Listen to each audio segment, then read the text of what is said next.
Welcome to 5 Minutes VHDL Podcast, the podcast where we talk about VHDL and hardware design. Okay, it's about 15 days that I don't record a podcast episode. This is a busy period for me, and I'm very sorry to not record a podcast episode. In these days, I received a lot of emails asking me why there aren't new podcast episodes. It's because I'm very busy.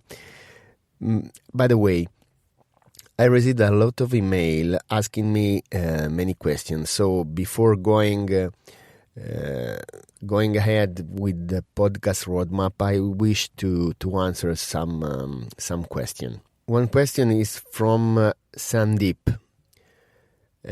He has a problem. He needs to generate a clock, a square wave clock, using another reference clock. In this particular case, he has a 1000 megahertz clock, and he needs to generate a square wave of clock frequency that goes from 1999 kilohertz, so 1999 by 1000, 1000 kilohertz, so 1 megahertz, and 1001 kilohertz.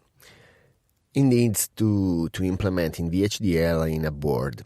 So you wish to know how to do this. Well, if you need to implement something that is a square wave, a clock from a reference clock, where the output clock is an integer number of the reference clock, the solution is very trivial because, for instance, if you need to implement one megahertz clock from a reference that is 1000 megahertz clock, the solution is implement a counter that counts from 0 to 99, and then when the counter reaches 49, the output wave is 1, and when the counter goes from 15 to 99, the output of your circuit is low.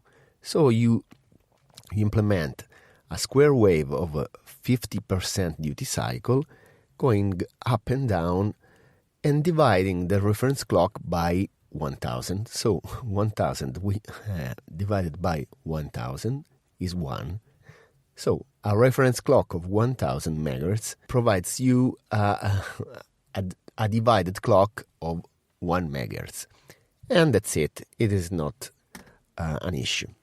But if you want to generate something that is not an integer number of the reference clock, the problem could be hard. One solution is to use PLL or DLL. It depends on your technology.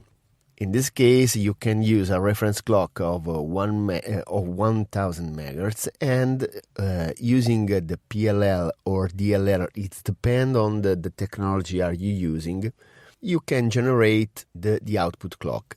Of course, the output has a constraint, and you have to check on the technology if you can implement this output clock, this divider, because when the divider is not an integer, you have to divide and multiply to generate the output you need.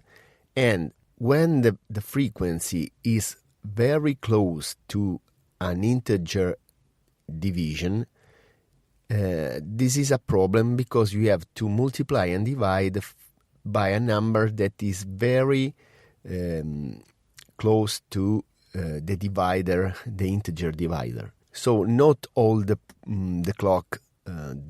output clocks are possible to be generated using a DLL or a PLL. Another solution is to use an NCO.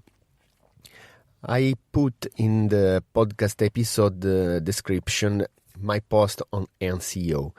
The NCO is a very simple circuit that is basically used to generate such clock of course, using an SCO, when you have something that is not an integer number of the reference clock, you have an average clock rate of your frequency. Average means that between two different rising edge of the clock, sometimes you have, 51 clock cycle. On another time period, you have 48 number of clock cycle, because averaging on a long period, you have your frequency, your desired frequency. What is an NCO? Basically, is NCO means numeric control oscillator, and basically is an accumulator. So you accumulate modulo 2 to the power of n, when n is the number of bits of the accumulator. Accumulate a frequency control word, and the accumulators wrap around every time you reach the 2 to the power of n. Let me do an example. In the post, you can see the same example. For instance, if you have 4 bits for the accumulator, 2 to the power of 4 is 16. So you can count from 0 to 15 and wrap around. Every time you reach 15, you wrap and start again from 0. But if your control word is, for instance, 4, you will accumulate every time 4. So starting from 0, you have 0, 4, 8, 12. But 12 plus 4 is equal to 16. 16 means that you wrap around and start again by 1. Then accumulate by 4 is 1, 5, 9, and so on. Now, you can try to simulate.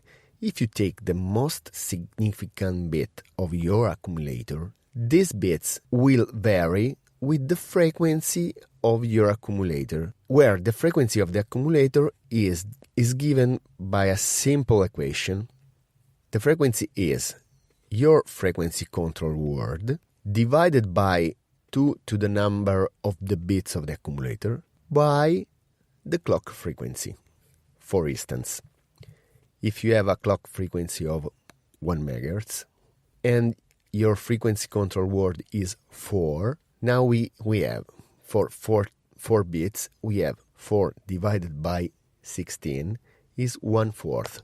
1 MHz by 1/4 is 1 MHz divided by 4, so is 250 kilohertz. In this case, you will generate, using a 1 MHz clock, 250 kilohertz using the most significant bits of your accumulator.